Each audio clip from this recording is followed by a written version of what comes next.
लाख काम में व्यस्त क्यों नहीं है, उसको एक तरफ़ा कर दीजिए। मैं बस 15 ही मिनट ले रहा हूँ और इस 15 मिनट में मैं पूरे अधिक मास की जानकारी आपको दे रहा हूँ, जिसको सुन करके आपको बहुत अच्छा लगेगा, बहुत बढ़िया लगेगा। आप पूछ रहे हैं कार्यक्रम लाइव है, कार्यक्रम बिल्कुल लाइव है। माता लक्ष्मी ने कहा, देव देव जगन्नाथ भुक्ति मुक्ति प्रदायक।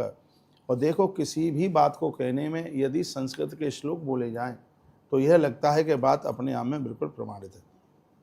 देव देव जगन्नाथ भुक्ति मुक्ति प्रदायक कथयस्व प्रसादेन लोकानां हित कामया कथयन्ति मुनिश्रेष्ठा कृष्ण द्वीपाय नादया अदत्तम नैव लभ्येत दत्तमेव उपतिष्ठते यथा वन्द्याग्रस्तस्य पति विष्णु विनाशिनी तथा दानवीनस्य जन्म सर्वनिर्थक तथापि कथयन्ति है देवज्ञा शास्त्र को विदा छोरम मुंजी विवाह व्रतम काम्योपशायकम मलिल मुचे सदा त्याज्यम ग्रस्तेन विशेषता आदिमासे च संप्राप्ते किम कार्यम व्रतमुत्तमं कस्येद उद्देश्य दातव्यम किम प्रत्र प्रदायकम।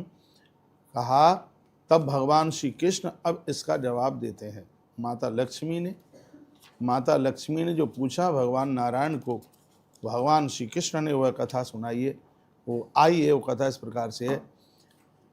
कहते हैं कि मल मास जिसे अधिक मास के रूप में भी जाना जाता है। माता लक्ष्मी ने कहा, हे देवदेव, हे जगन्नाथ, हे भुक्ति और मुक्ति को देने वाले प्रभु, आप कृपा करके वह कथा बताइए। कृष्ण द्वीपायन व्यास आदि मुनि कहते हैं कि बिना दिया नहीं मिलता, सर्वत्र दिया ही मिलता है, ऐसा व्यास ने लिखा। लक्ष्मी मैया बोल रही है, हमें और आपको जो आज मिल रहा है वही मिल रहा है जो हम दे के आए। व्यास जी ने ऐसा कहा है। लक्ष्मी माँ कह रही है कि व्यक्ति को वही मिलता है जो वह दे के आया है, कुछ और मिलता नहीं है। तो जो गृहस्थी बंध्या पति के वंश का ही नाश करती है, उसी तरह दानहीनता का जन्म भी व्यर्थ ही है।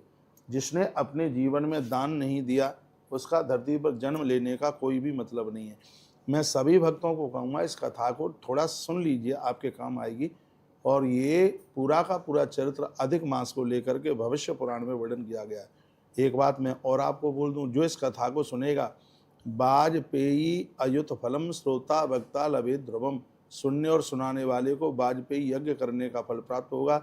इति श्रीमद् भविष्य पुराणे मलमास अधिमास व्रतम सो संपूर्णम विधि, जो मैं आपको सुना रहा हूँ, ये अध्याय भविष्य पुराण का है।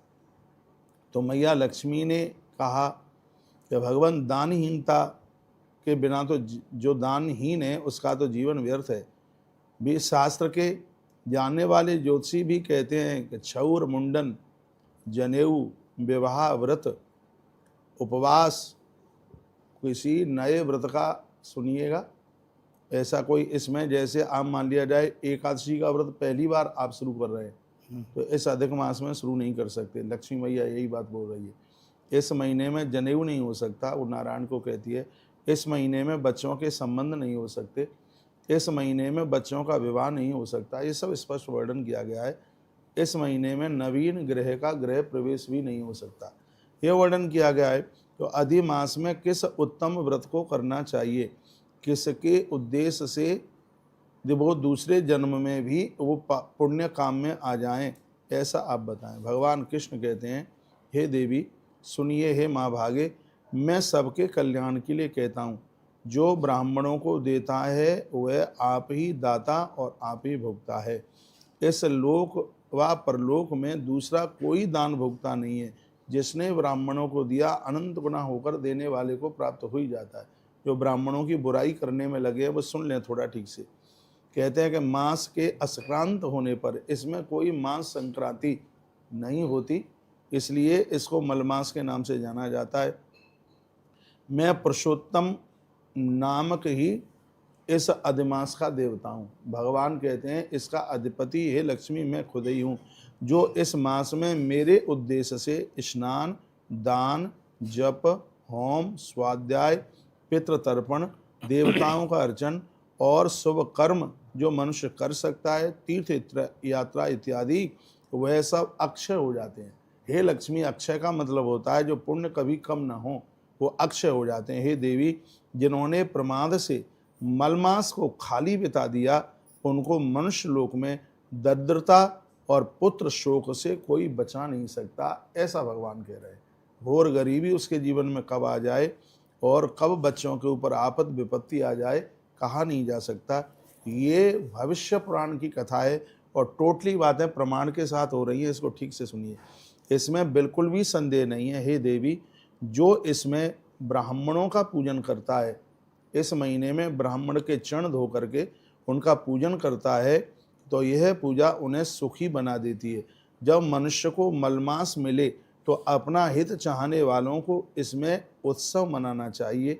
हे सुरेश्वरी, कृष्ण पक्ष की 14, नौमी, अष्टमी, यदि वो पूरा महीना नहीं कर पाता है तो 14 को कर ले। भगवान कहते हैं 14, नौमी, अष्टमी ये शोकनाशक व्रत हैं। मलमास की ये अद्भुत ये तिथियाँ हैं। इस मलमास में जैसे उपचार मिल जाए यानी समय मिल जाए, उनसे पुण्य कर लेना चाहिए। प्रातःकाल उठकर प्रातःकाल की क्रिया करके और नहा धोकर स्नान करके धुले वस्त्र पहन करके हृदय में मेरा स्मरण करके वह उपवास करे। नक्त उपवास करे, एक भक्त उपवास करे। नक्त उपवास उसे कहते हैं जिसमें अन्न पूरे दिन लिया ही नहीं जाता, ये स्वयं भगवान कह रहे हैं।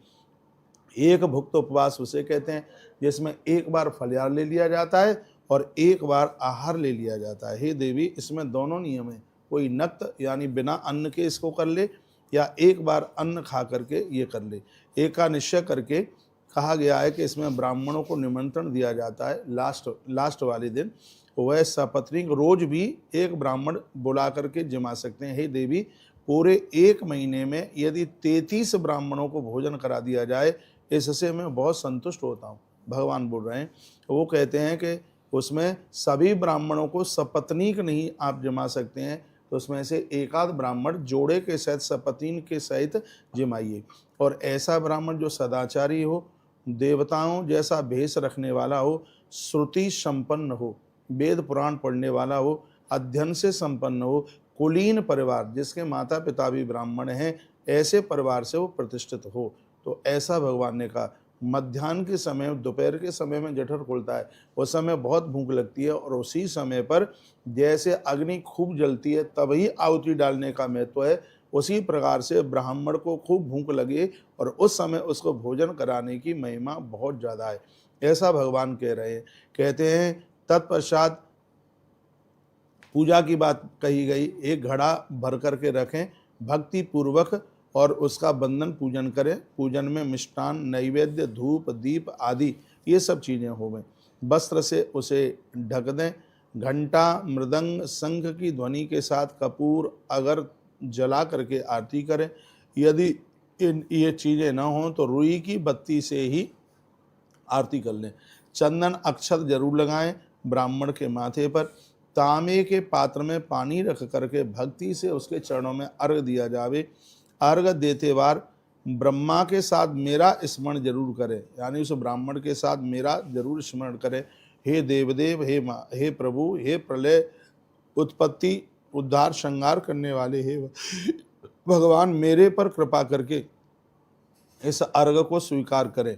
यह अर्घदान का मंत्र है। तो जो स्वयंभू के लिए नमस्कार कहते हैं कि वह नमस्कार मुझे ही प्राप्त होता है। तो इस तरीके से यह बंधन पूजन करने के तत्पश्चात फिर कहा गया कि ब्राह्मण को इतनी चीज़ें खिलाएं। अब उसका ये वर्णन किया जा रहा है, क्या क्या खिलाएं ये अब सुन लीजिएगा। ये प्रसंग बहुत प्रसंग बड़ा अद्भुत है। इसमें लिखा है, वर्णन किया, द्राक्षा विश्व कपित्थैश पनसई कदली फलई नारकेलश नारंगई कुष्मांडई दाढ़ इमी फलई घृत पकवान गोधूमई सुबही सुहाल करवटई सारकई रिवत पूरशा फड़तम खंड मंडकई व्रतांक करकटई साकई श्रृंग वेरई समूलकई। अब मैं ये हिंदी में आपको बता रहा हूँ, या आप लिख लें क्या क्या आप खा सकते हैं अधिक मास में। इसमें वर्णन किया गया है, दालों में मूंग की दाल बहुत ज़्यादा विशेष है। ऐसा समझ लो जैसे दूध में केसर डाल करके भगवान का भोग लगा दिया, उसी प्रकार से दाल में मूंग की दाल को ही विशेष मान्यता मिली है। और क्या बताया गया इसमें, द्राक्षा कहते हैं अंगूर को, किशमिश ड्राई फ्रूट में और फल में द्राक्षा यानी अंगूर। कफित्थ, पनंस क्या बोलेंगे इसको, आम का पना, इसको बहुत ही ज़्यादा, आम की लौंजी, आम का पना, कदली फल, केले के फल बहुत शुभ माना गया। नारिकेल, नारियल का पानी, नारियल की गिरी बहुत ज़्यादा ही विशेष। जैसे बहुत ध्यान से सुन लिए, जैसे श्राद्ध में ब्राह्मण को तुलसी देना बहुत ज़्यादा महत्वपूर्ण है, उसी प्रकार से अधिमास में नारियल का पानी, नारियल का फल, नारियल की गिरी बहुत ज़्यादा विशेष है। नारंगी, फलों में नारंगी बहुत ज़्यादा विशेष है। कुष्मांड, पेठा और सीताफल की सब्जी। अनार, दाड़मी कहते हैं अनार, अनार को बहुत ज़्यादा शुभ माना गया। मालपुआ, घी, घी से बनी हुई गेहूं के आटे की चीज़ें, इसको बहुत ज़्यादा विशेष माना गया है, बहुत ही ज़्यादा विशेष माना गया। सुहाली, अब इसे क्या सुहाली को बोलेंगे तो मुझे पता नहीं है। और शर्करा, चीनी की बनी हुई चीज़ें। घृत, घी के द्वारा बनी हुई चीज़ें, कहते हैं कि दूध भी दें तो उसमें थोड़ा घी डाल दें, दाल भी खिलाएं मूंग की तो उसमें घी। इसमें घी और मालपुआ की बहुत बड़ी महिमा का वर्णन किया है। अपूप, अपूप कहते हैं पुआ, मालपुआ। तत्पश्चात फिर इसमें कहा गया श्रीखंड, बहुत ज़्यादा उसकी महिमा है। दही, बहुत ज़्यादा महिमा है। ककड़ी, हमारे यहाँ जिसको कचैया कहते हैं, बहुत भारी महिमा है। इसमें अदरक, इसकी बहुत बड़ी महिमा है। और बेर, इसकी बहुत बड़ी महिमा है। अगली बात कही बैगन, इसमें बैगन को भारी महत्व दिया गया। और ये मैं खंडन कर रहा हूँ, किसी ने वीडियो डाली उसमें कहा इस व्रत में बैगन नहीं ले सकते, इसलिए तो मैं ग्रंथ खोले बैठा हूँ। ये श्लोक मैं आपको बोल रहा हूँ। इसमें इस पर लिखा व्रतांग कर्कटई शाकई श्रृंग वेरई समूलकई, इसमें व्रतांग बैगन का ही नाम है। यही एक अधिमास का एक ऐसा समय है जिसको बैगन को बड़ा विशेष माना गया, बहुत विशेष बताया गया। हमारी वीडियो के प्रमाण के साथ जाती है तो लोग उसके ऊपर कोई कटाक्ष कर नहीं सकेंगे, क्योंकि ये भविष्य पुराण के माध्यम से 87 नंबर का अध्याय है भविष्य पुराण का। आपके घर में हो तो आप पढ़ लीजिएगा। और वहीं से मैं निवेदन कर रहा हूँ, ये व्रत कर लिया तो बहुत बड़ी बात होगी। इसकी कथा सुनने से, महिमा सुनने से वाजपेयायुत फलम श्रोता वक्ता लभे ध्रुवम लिखा गया। सुनने और सुनाने वाले को वाजपेयी यज्ञ करने का फल प्राप्त हो जाता है। मैं आपका व्रत खंडित नहीं कराऊंगा। इसमें स्पष्ट लिखा हुआ है कि बैगन और ककड़ी का साग, इसको बड़ा विशेष माना गया है। इसको आप बिल्कुल ले सकते हैं। ले क्या सकते हैं, लेना ही चाहिए। इसमें ले, जो चटनी की तरह जिस चीज़ों को चाटा जाता है उसको बहुत विशेष माना गया। तो ब्राह्मण को इस प्रकार से भोजन कराया जाए। और कहा गया कि मीठे स्वादिष्ट भोजन, और ज्येष्ठ का महीना होने की वजह से ज्येष्ठ के महीने में नमकीन भोजन की, नमकीन प्रसाद की बहुत बड़ी महिमा है। तो मैं आपको निवेदन करना चाहूँगा, यहाँ जो सुहाली शब्द लिखा हुआ है, ये सुहाली शब्द पूड़ी के लिए होना चाहिए। ब्राह्मण, हाँ मठरी भी, हाँ पूड़ी, तो ब्राह्मण आवे यदि उसको आप इसमें आप उसको पक्का भोजन खिलाएं। इसमें माड़ के बिना चावल की बहुत बड़ी महिमा का वर्णन किया गया है। माड़ उतार करके फिर वह चावल आप जिमाएं, खिलाएं। और इसमें एक बड़ी अच्छी बात कही, जब ब्राह्मण जाने लगे तो उसके दोनों हाथ में गेहूं के आटे का बना हुआ एक एक लड्डू दोनों हाथों में दे दे, ऐसे हाथ में एक, ऐसे हाथ में एक, ऐसे हाथ में, ये पूरा का पूरा लिखा हुआ है। ब्राह्मण को विदाई करते समय उसके हाथ में लड्डू, ये नहीं कि पॉलीथिन में बांध करके, उसके दोनों हाथ में, हाँ ऐसे वो हाथ करे तो उसके दोनों हाथ में 2 लड्डू रख दीजिएगा। ये कहा गया अपनी व्यवस्था के अनुसार आप यह कर सकते हैं। संक्रांति रहित मलमास का व्रत स्त्री करती है, उसे दरिद्रता और पुत्रों का शोक और वैधव्य कभी नहीं हो सकता। ये 3 बात भगवान गारंटी देते हैं। यदि अधिमास का व्रत किया है तो एक तो गरीबी नहीं आएगी, बच्चों को दुख नहीं होगा, और पति की उम्र कम नहीं होगी। यह वर्णन किया गया। मुझे विश्वास है मेरी कही गई बातें आपकी समझ में बिल्कुल आ रही होंगी। मैं भविष्य पुराण से आपके बीच में यह चर्चा कर रहा हूँ। अब मैं बात को आगे के लिए बढ़ा रहा हूँ। यदि पुरुष भी इस तरह इस पुरुषोत्तम अधिमास का व्रत करते हैं तो उसे भी दारिद्र्य और पुत्र शोक नहीं झेलना पड़ता। ये महिमा है। मल मास में तीर्थों की यात्रा, देवताओं की परिक्रमा करने की बहुत बड़ी महिमा है। जिन्होंने परम भक्ति के साथ भगवान नारायण, श्री कृष्ण, श्रीनाथ देव का पूजन नहीं किया इस महीने में, उन्हें सुख संपत्ति, पुत्र, स्वजन और पत्नी कैसे प्राप्त हो सकती है। जो पुरुष यह व्रत करता है उसके बच्चे बीमार नहीं होंगे, उसकी पत्नी बीमार नहीं होगी। यह भविष्य पुराण का कहा हुआ मल मास का व्रत मैंने पूरा किया। भगवान कहते हैं यह मल मास का व्रत ये भगवान व्यास ने लिखा है। युधिष्ठिर बोले कि हे मुनि, अब यह कथा मार्कंडेय जी मुनि युधिष्ठिर को सुनाते हैं।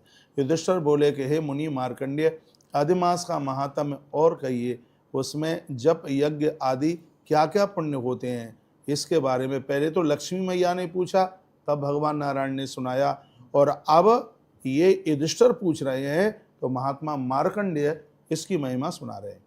तो हे ऋषि सत्तम, हे गुरुदेव, मैं आपके मुख से सुनने के लिए बैठा हूँ, आप हमें बताइए इस महीने के बारे में।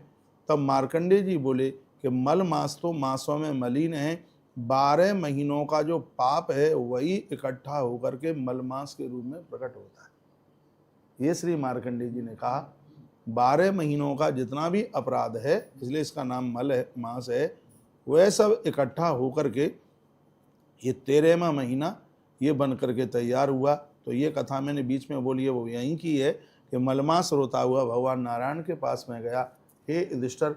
तब भगवान ने कहा कि जो मेरी शरण में आता है उसको तो मैं पावन कर देता हूँ, उसको मैं पवित्र कर देता हूँ। अब तू मलमास नहीं, अब लोग तुझे पुरुषोत्तम अधिक मास के नाम से जानेंगे। ये यहाँ वर्णन किया भगवान ने कहा। यह प्रतिपदा से लेकर के और यह 1 महीने तक का यह महीना नियम करके प्रतिदिन दान से, दक्षिणा और घी के साथ अपूपों का दान करे।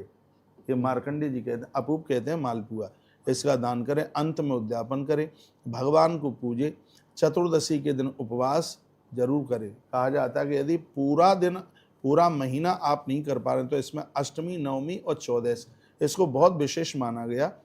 चौदस, अष्टमी और नवमी बहुत ज़्यादा विशेष माना गया। सब पापों से व्यक्ति बिल्कुल छूट जाएगा। यदि दरिद्र है तो इसमें जब भी व्यतिपात योग आवे तो उस दिन वो खूब दान पुण्य करे। द्वादशी आवे दान पुण्य करे, पूर्णिमा आवे दान पुण्य करे, चतुर्दशी आवे, नवमी आवे, अष्टमी आवे, ये शोक विनाशक तिथियां हैं, ऐसा श्री मार्कंडेय जी बोल रहे हैं। श्री सूर्य की प्रसन्नता के लिए घी के 33 मालपुआ संपूर्ण पापों से छुटकारा दिला देंगे। यह 9 नंबर का श्लोक है इस अध्याय का, और ये मैं आपको श्लोक सुनाई देता हूँ। जब श्लोक बोल करके बात कही जाए तो बड़ा आनंद हो जाता है। कहाँ है? 9 नंबर का श्लोक है ये है, त्रयस्त्री अपूपाशा प्रदुदादा घृत संयुतान श्री शूरई प्रीतये राजन सर पाप विमुक्तये। कहते हैं कि 33 घी के मालपुआ बना करके इसका दान किया जाए। देखो, आपको शायद ध्यान है कि नहीं है, मुझे पता नहीं है। जब 2020 में अधिक मास पड़ा था, और मुझे आज भी ध्यान है, 2 क्वार पड़े थे, और उस समय हमने साणों को मालपुए बना बना करके घी के खिलाए, क्योंकि इसमें मालपुए की महिमा बहुत ज़्यादा विशेष की है। देखे टीवी में आप? हाँ, तो मालपुआ इसमें 33 मालपुए की बात इसमें तो कहा कि प्रत्येक दिन हो सके तो रोज 33 मालपुए का दान करो, ब्राह्मणों को जिमाओ, नंदियों को जिमाओ, इसमें वर्णन किया गया, बेटियों को जिमाओ, मंदिर के पुजारी के पास लेकर के जाओ, नदियों के किनारे जाकर के भोग लगाओ, ये सब वर्णन किया। श्री मार्कंडेय जी बोलते हैं कि इसमें शुद्ध देसी घी के 33 मालपुए की इस अधिक मास में बहुत बड़ी महिमा है। मेरी बात समझ में आ रही हो तो एक आध मैसेज लेकर के जरूर भेजिएगा, और मैं आपको निवेदन करूंगा, भले ही आपको कहीं से उधार मांगना पड़े, सब चुक जाएगा। ये तुलसी तपोवन गौशाला के माध्यम से हर अधिक मास में जो 31 दान होते हैं, अभी तक हम 31 कराते रहे, हमें जानकारी नहीं थी, लेकिन आज जानकारी हमें मिली है। अभी 31 दान नहीं, ये पूरे 33 दान होंगे, 33 दान, और इतने ही सहयोग राशि में होंगे। पूरे 33 दान करेंगे, इतने ही सहयोग राशि में। फोन उठाइए, आश्रम के नंबरों पर कॉल कीजिए, अपना नाम मैं गोत्र के साथ लिखाइए। ये जितने भी ये विधि हैं, सब विधि के साथ, एक विधान के साथ में ये पूरा का पूरा होगा। अब आश्रम का सभी नंबर चालू है, और उसमें अब आप उन्हें बता देंगे 31 दान नहीं 33 दान, और ये कल से ही आरंभ हो जाएंगे। कल 17 तारीख का पहला दिन है, और कल मालपुए से ही शुरुआत हो रही है। मैंने फ़ोन करके सब व्यवस्थाएं करा दी हैं। मालपुए से ही इसमें हम 2 दिन मालपुए का भोग लगाएंगे, एक कल और एक फिर 14 तारीख को उस दिन चतुर्दशी पड़ रही है, तो उस दिन भी मालपुए का ही दान होगा। कहते हैं कि विस्तार के साथ यथारूप से कहिए, ये धर्मराज युधिष्ठिर ने कहा। तब श्री मार्कंडेय जी कहते हैं कि कुबेर जैसी संपदा लोगों के पास चल करके आती है, और इसमें लिखा है कि 141 वर्ष तक जितना आप पुण्य करते हैं उससे जितना फल प्राप्त होता है, एक अधिक मास में पुण्य करने से, दान करने से उतने फल की प्राप्ति हो जाती है। ये वर्णन किया गया है इसमें, और ये श्लोक 12 नंबर का श्लोक है। भविष्य पुराण की ये कथा 87 नंबर का अध्याय 12 नंबर के श्लोक में इसकी इतनी बड़ी महिमा यह वर्णित की गई, ये बताया गया। अब मार्कंडेय जी बोले हैं, कहते हैं कि मैं अधि मास की कितनी बड़ी महिमा तुम्हें बताऊं। इस संदर्भ में हे युधिष्ठिर, हम आपको एक कथा सुनाते हैं, वो कथा सुन लें। कथा सुनाने लगे। वो कहते हैं कि मार्कंडेय जी बोले कि हे धर्मराज, एक कौशिक नाम का ब्राह्मण था, कोई हमारा ही पुरखा रहा होगा, तो एक कोई कौशिक नाम का ब्राह्मण था। वह बहुत बड़ा तपस्वी था, बहुत ज़्यादा वो तप करने वाला था, स्वाध्याय करने वाला था, सत्यवादी था, जितेंद्रिय था, विष्णु भक्त था, और वैदिक धर्म में अपना मन लगाने वाला था। उसके कई बेटे हुए, लेकिन एक बेटा उसका बड़ा बदमाश था। नाम था मैत्रेय, नाम था इतना बढ़िया, लेकिन बहुत बड़ा क्रूर था, कामी था, ऋषियों की स्त्रियों को उठा करके ले आता, कुकर्म करता, इतना नंबर धूर्त, सबको वह दुख देने वाला था, साधुओं से द्वेष करने वाला था, अधर्म में लगा रहने वाला, पाप का प्रेमी था, शिव और भगवान नारायण का बहुत बड़ा निंदक था। और यदि कोई ये कह दे कि मेरे गोत्र का वहाँ रहता है, तो इसको अपने गोत्र के लोगों से इतनी घृणा थी, तलवार लेकर के जाता, उनकी गर्दन जा करके काट देता। इतना बड़ा यह अपराधी, ऐसे समझ लो जैसे सूर्य के ऊपर राहु, कठोर कठोर उद्दंड करने वाला, सभी प्राणियों का हिंसक, शराबी, मूर्ख, चोरों का संग करने वाला। इन कामों को करते हुए उसे बहुत से दिन व्यतीत हो गए। एक दिन घोड़े पर चढ़कर वन को चला गया। व्यवसायी के रूप में नौकरों के साथ एक दिन वो सौराष्ट्र नगर में पहुंचा। ये कथा मार्कंडेय मुनि धर्मराज युधिष्ठिर को सुना रहे हैं। वहाँ अपने हाथों से घोर शस्त्र अस्त्रों से इसने पूरा का पूरा गांव ब्राह्मणों का था। इसने सगरे ब्राह्मणों को मार डाला। इसने इतनी बड़ी हत्या की कि उससे उसके हाथ कांपने तो लगे, लेकिन हाहाकार वहाँ मच गया। सब नगर के निवासियों ने, जो अगल बगल के लोग थे, उन्होंने सब ने मिलकर इसकी पीठ के ऊपर लाठियों का प्रहार किया, और वहीं इसकी मृत्यु हो गई। कौन मर गया? वो कौशिक ब्राह्मण का जो लड़का था, जिसका नाम था मैत्रेय, बहुत बड़ा अपराधी था, और उसकी मृत्यु हो गई। नगर अगल बगल के लोगों ने उसको मार करके उसको बिल्कुल ख़त्म कर दिया। कहते हैं कि जैसे ही इसको ख़त्म किया गया, ब्राह्मण था, जैसे इसको ख़त्म किया तो इसके मरते ही उस गांव में आग लग गई जिस गांव के लोगों ने इसको मारा। ब्रह्म हत्या लग गई पूरे गांव। ब्राह्मण था, उत्पाती था, लेकिन था ब्राह्मण। कहते हैं कि वो राष्ट्र ही भस्म हो गया। अब ये हुआ कि मरने के बाद में वह बहुत ज़्यादा वह कष्ट भोगने लगा, बहुत ज़्यादा उसको वह परेशानी होने लगी। तो एक दिन की बात थी, उसने अपने पिताजी को, जिसका नाम कौशिक था, उस पिताजी को उसने रात को रोते रोते उसने कहा, मैं बहुत कष्ट में हूँ, मैं बहुत भारी परेशानी में हूँ, पिताजी कैसे भी मेरा उद्धार कराइए। मैंने ऐसी ऐसी गलती करी है, मुझे 52,000 वर्ष के लिए कुंड में पटक दिया गया। 52,000 वर्ष तक कुंड में। अब उसकी वो वंश परंपरा में वो महात्मा जो कौशिक था, वो इतना बड़ा तपस्वी था, लाखों वर्षों तक वो धरती पर जिंदा रहा। वो व्यक्ति जो उसका जो बाप था, उसकी पीढ़ी पीढ़ी चलती रही, लेकिन वो इतना धर्मात्मा था कि उसकी आयु, उसकी उम्र बढ़ती गई। तो अब ये रो रो करके कहता है कि मुझे 52,000 वर्ष के लिए घोर कुंडों में पटका गया, ब्रह्महत्या के पाप को मैं भोगता हुआ, अब मैं आग से बिल्कुल जल रहा हूँ, कैसे भी पिताजी मेरा उद्धार, मेरा कल्याण कीजिएगा। तो यहाँ पर वर्णन किया गया है, यहाँ सुनाया गया है कि देवसी नारद जी का आगमन हुआ, देवर्षि नारद जी के चरणों में उसने वंदन प्रणाम किया। कहा कि मेरे कुल खानदान को ब्रह्महत्या जैसे महापातक लग गए, क्योंकि ब्राह्मणों का गांव ही उसने खत्म कर दिया। अब कैसे किस प्रकार से मैं अपनी इस वंश परंपरा को बचा सकूं। तो नारद जी बोले कि हे कौशिक, आप सब कुछ जानते हैं तो भी मुझसे पूछ रहे हैं, तो मैं अब आपको बता रहा हूं। नारद जी बोले, देवर्षि नारद जी कहते हैं कि आप मल मास का व्रत करें, पुरुषोत्तम अधिमास का व्रत करें। मैं संसार के कल्याण की कामना से आपके माध्यम से पूरे जगत को, दुनिया को बताने के लिए जा रहा हूं कि इस पुरुषोत्तम अधिमास की महिमा क्या है।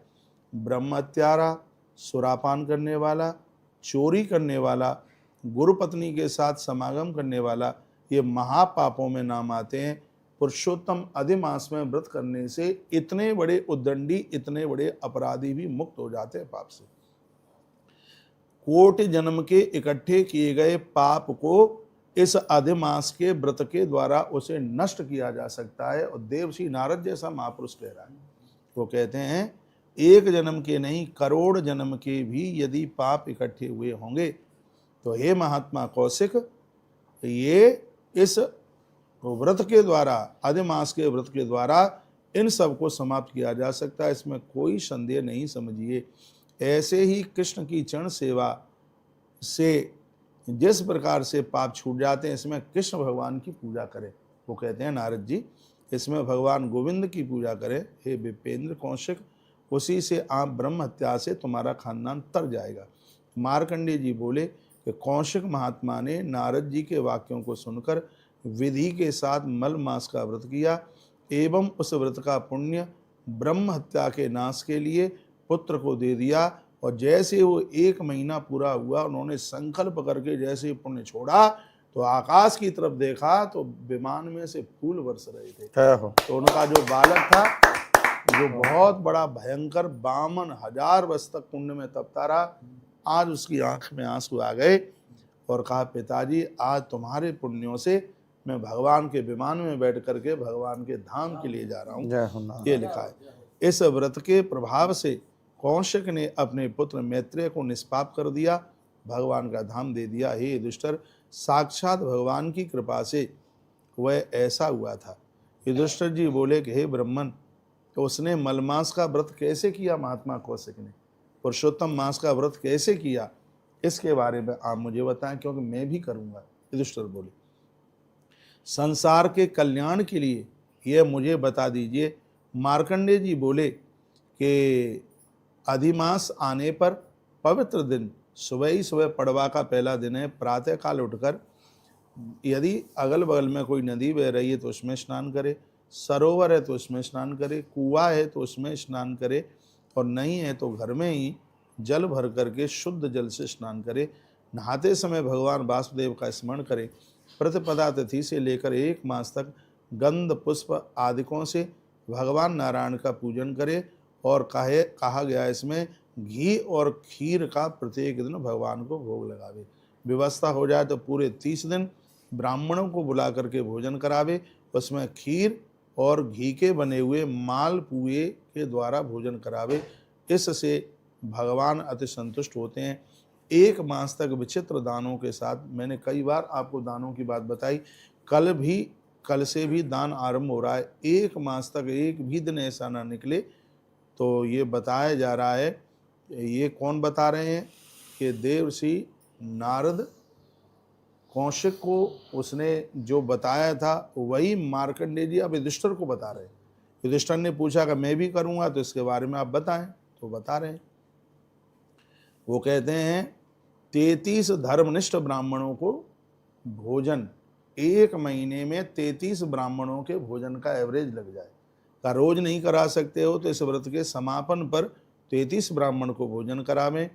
लिखा है सपत्नीक मिल जाए तो सपत्नीक कराएं, नहीं तो एकाध सपत्नीक और अकेले ब्राह्मण मिल जाए वो सदाचारी, सुविज्ञ, वेदता, कुलीन, घर में परिवार में जन्म लेने वाले और ज्ञान में प्रतिष्ठित होने वाले हों।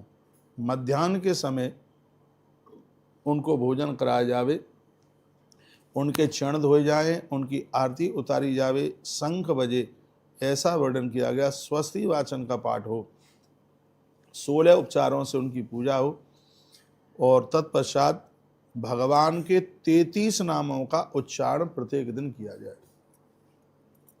युधिष्ठिर ने कहा, गुरुजी वो 33 नाम कौन से हैं जिनका उच्चारण किया जावे? तो ये 52 नंबर का श्लोक है, 52-53। इसमें भगवान के उन 33 नामों का वर्णन किया गया है और वह मैं आपके बीच में बोले देता हूँ। वो कौन कौन से हैं वो नाम? 33 त्रयाविशस्य नामानि समूचार था विधि।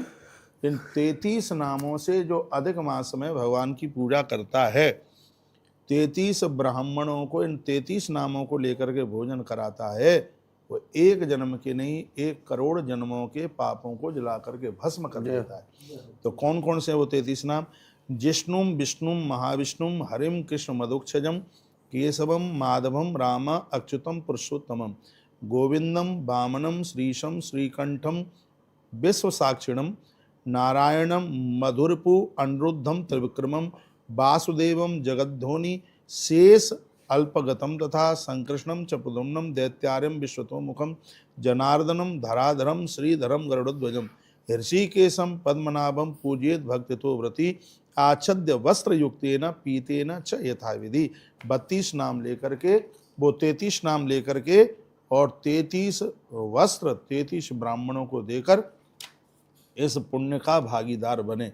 अब ये तो मैंने संस्कृत में सुना दिए, अब हिंदी में अपने कागज में ये आप लिख लीजिएगा ये कौन कौन से 33 नाम है। Number 1 Jishnu, number 2 Vishnu, number 3 Mahavishnu, number 4 Hari, number 5 Krishna, number 6 Adhokshaj, number 7 Keshav, number 8 Madhav, number 9 Ram, number 10 Achyut, number 11 Purushottam, number 12 Govind, number 13 Bavan, number 14 Shrish, number 15 Shrikanth, number 16 Vishwa Sakshi, number 17 Narayan, 18 Madhuripu, 19 Aniruddh, 20 Trivikram, 21 Vasudev,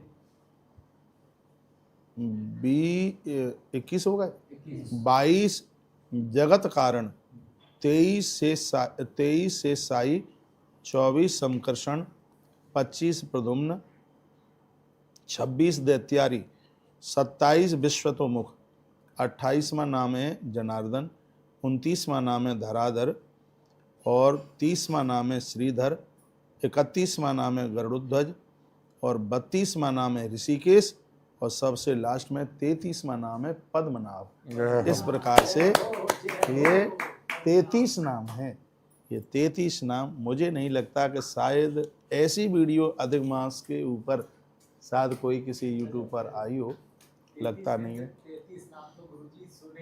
33 नाम, इसमें अधिमास में इन 33 नामों से भगवान का वंदन, भगवान का पूजन किया जाए, बहुत ज़्यादा आनंद हो जाएगा। अभी और आगे की बात सुनिए। विष्णु भगवान के लिए 2 सुंदर उपवीत जनेऊ भगवान को, इसमें एक नहीं 2 जनेऊ पहनाए जाते हैं। सुगंधित चंदन लगाया जाता है भगवान को भी और आने वाले ब्राह्मणों को भी। धूप दिया जलाया जाता है, विधि पूर्वक इसमें पूजा की जाती है। इसमें ब्राह्मण को मीठा पान मिष्टान के साथ खाने को दिया जाता है। शंख, घंटा, मृदंग, कपूर और अगर और चंदन ये सब आरती पूजा में लिए जाते हैं। विधि पूर्वक प्रदक्षिणा ओम नमो भगवते वासुदेवाय या ओम नमो नारायणाय, इन मंत्रों का इसमें जाप होता है। इसमें गुरु मंत्र का जाप, गुरु मंत्र को सिद्धि मिल जाती है, ऐसा श्री मार्कंडेय जी महाराज धर्मराज युधिष्ठिर को बोल रहे हैं। तांबे के पात्र में पूरा 1 महीने तक पानी रखें, उसमें नदी का आह्वान, गंगा मैया का आह्वान करें, रोज कलश को चंदन लगाएं, अक्षत फूल चढ़ाएं, प्रसन्न चित्त से। इसमें पत्नी के साथ यदि आप विवाहित हैं तो पत्नी के साथ में पूजन कीजिएगा और नारिकेल, कलश के ऊपर आप नारियल आप रखें, ये बात कही गई है। और तत्पश्चात भूमि पर घुटने टेक करके बंदन प्रणाम करें, स्तुति करें, बंदन पूजन करें। यदि आपके गुरुदेव हैं प्रत्यक्ष रूप से तो उनको पूजन करें, नहीं तो उनकी फ़ोटो तस्वीर के ऊपर पूजन करें। सप्त धानों से युक्त प्रतिमा सहित, कहते हैं सप्त धान्यों से युक्त इन दिनों में आप गौ माता को सप्त धान दें। तो लिखा है यदि गैया नहीं है तो गौ माता की प्रतिमा रखें और रोजाना जितना बने उसके सामने समर्पित करें सप्त धान अनाज। उसके बाद में जब महीने के समापन पर वह पूरा का पूरा अनाज गौ माता के लिए भेज दें। ये ऐसा 69 नंबर के श्लोक में लिखा हुआ है। 33 पुआ कांसे के पात्र में घी के सहित शक्कर के सहित गुरु को प्रदानित करें, ब्राह्मण को प्रदानित करें। ये 33 पुआ कांसे के पात्र में रख करके यह समर्पित किए जाएं, ऐसा वर्णन किया गया। सुवर्ण सोना गुड़ के साथ कांसे के पात्र में रखकर भगवान विष्णु की प्रतिमा रख करके यह किसी ब्राह्मण को आप देते हैं तो संपूर्ण धरती के दान करने का जितना फल प्राप्त होता है उतने फल की प्राप्ति होती है। क्या क्या लिखा हुआ है कि सुवर्ण थोड़ा सा सोना, सोना ना हो तो चने की दाल ले लें पीली, गुड़ रखें उसमें, कांसे के पात्र में भगवान विष्णु की प्रतिमा रख करके यदि किसी ब्राह्मण को यह कांसे का पात्र दान में दिया जाता है तो संपूर्ण धरती के दान के बराबर फल होता है। मेरी ये बात कोई काट नहीं सकता। 72 नंबर के श्लोक में लिखा है। अब मैं इसकी संस्कृत बोले देता हूँ, कितनी बड़ी बात कही। सुवर्ण गुण संयुक्तान कांस्य पात्रे निधाय च विष्णु प्रतिमा प्रददाक्षय पृथ्वी दान फलम लवेत। इस पर लिखा है संपूर्ण धरती की दान करने की फलता को आप प्राप्त करेंगे। देखो अब हमें ये 33 दान करा रहे हैं, ये नहीं कि अपने मन मुताबिक जो आवे सो करा दो, उस सब की लिस्ट है। नारद पुराण में पूरी की पूरी ये अधिक मास के दान की लिस्ट का वर्णन है। पद्म पुराण में कार्तिक मास के दान की लिस्ट का वर्णन किया गया है। मैं एक बार फिर आपको कहूँगा, आश्रम के सभी नंबर चालू है। आप मेरी बात का यदि विश्वास कर पा रहे हो तो अधिक मास के इन दानों से आप चूक नहीं जाना। 33 दान तुलसी वन आश्रम कराएगा, उसके सहयोग में आपसे 6,000 रुपये का सहयोग लिया जाएगा और प्रत्येक दिन मालपुए का भंडारा ब्राह्मणों के लिए उसकी सहयोग राशि एक अलग से होगी, ब्राह्मण भोजन का पूरे के पूरे महीने का। और वो है मैं आपको बोल दूंगा कल से सुबह 6 बजे ही एक एक अध्याय हम 30 दिन में पूरे 31 अध्यायों की कथा जो कि नारद पुराण में इस महात्म्य का वर्णन किया गया है अधिक मास का, तो वो अध्यायों की कथा हम आपके पास तक भेजेंगे। रोज उनको आप जरूर सुनते रहिएगा। तो ये 72 नंबर के श्लोक की महिमा मैंने आपके बीच में रखी। अब आगे की बात सुनिएगा। लिखा है पुए की बात कही गई है। हे विपेंद्र, इस दान से सूर्य भगवान इतने प्रसन्न होते हैं कि पूरे खानदान परिवार में किसी को कुष्ठ का रोग नहीं हो सकता, असाध्य बीमारियां नहीं हो सकती। कहा गया यदि व्यवस्था हो जाए तो लास्ट में 33 मटकों का दान करे। 33 मटके ना हो पावे तो 33 दियों का दान कर दे, 33 कुल्लड़ों का दान कर दे, 33 दीपकों का दान कर दे। यह वर्णन किया गया है। घृत, शर्करा, पायस कहते हैं खीर, ये प्रत्येक दिन ब्राह्मण को जिमावे, नमस्कार करे, वंदन करे, प्रणाम करे। इसमें 33 अपूप यानी पुआ, घी, शक्कर पूरे महीने में ये दानश शुरू आपके यहाँ से निकलना चाहिए। अब तो सब लिखा है उसमें, जूते, चप्पल, छाता वगैरह सब लिखा हुआ है। इसमें वर्णन किया गया है, कहा गया है कि 33 ये पुए हैं, 33,000 वर्ष तक व्यक्ति को भगवान के स्वर्ग में जाकर के पहुंचा देंगे। ये 33 वस्तुओं के दान की इतनी बड़ी महिमा है। अब आगे कहा, जो स्त्री मलमास का व्रत करती है वह दरिद्रता, पुत्र शोक और वैधव्य से हमेशा बच जाती है। जो भी कोई पुरुष इस व्रत को करता है तो वह भी दुख, दरिद्रता और बच्चों के शोक से वो निवृत्त हो जाता है। कोई इस प्राचीन धर्म सर्वस्व उत्तम व्रत को करता है वह ब्रह्म हत्या आदि जैसे महा अपराधों से मुक्त हो जाता है और अंत में वह वैष्णव पद को प्राप्त होता है। इसमें ऐसा वर्णन किया गया। और ये कभी भी मत भूलना, ये इसमें जो वर्णन है जो अभी मैंने पूर्व में बोला, एक अधिमास का व्रत करने से 141 वर्ष की साधना का पुण्य प्राप्त होता है। ये मैंने इसी अध्याय से अभी पहले बात कही है, थोड़ी देर पहले। जिन पापी मनुष्यों ने मलमास का व्रत नहीं किया वे सदा ही पापी तथा उन्हें पद पद पर ब्रह्म हत्यारा समझना चाहिए। मार्कंडेय जी कहते हैं, हे युधिष्ठिर, यह परम गुह्य व्रत मैंने आपको सुनाया। आज से पहले मैंने कभी ये व्रत किसी को सुनाया नहीं, क्योंकि इस व्रत के लिए अधिकारी होना चाहिए। तो मुझे तुम्हारे अंदर ये अधिकारता दिखाई दी, मैंने तुम्हें सुना दिया। इसके श्रोता और वक्ता दोनों को अयुत वाजपेयी फल यज्ञ करने का, अयुत कहते हैं 10,000, 10,000 वाजपेयी यज्ञ करने का फल जितना होता है उतना ही फल इस व्रत को, इस कथा को सुनने मात्र से। वाजपेयी अयुत फलम श्रोता वक्ता लभे ध्रुवम। यह मार्कंडेय जी कहते हैं इतना बड़ा पुण्य, इतना बड़ा फल इसका है। इसके श्रोता और वक्ता दोनों को यह फल मिलता है। यह श्री भविष्य पुराण का कहा हुआ ये उद्यापन सहित मल मास के व्रत की बात, पुरुषोत्तम अध मास की बात मैंने पूरी तुम्हें सुनाई। लंबे होकर के युधिष्ठिर मार्कंडेय मुनि के चरणों में गिर पड़े और कहते हैं कि धर्मराज युधिष्ठिर ने हर 3 वर्ष में आने वाले इस अधि पुरुषोत्तम मास का व्रत किया और उसके साथ वो शरीर सहित भगवान के धाम के लिए गए। बोलिए नारायण देव भगवान की जय, पुरुषोत्तम नारायण भगवान की।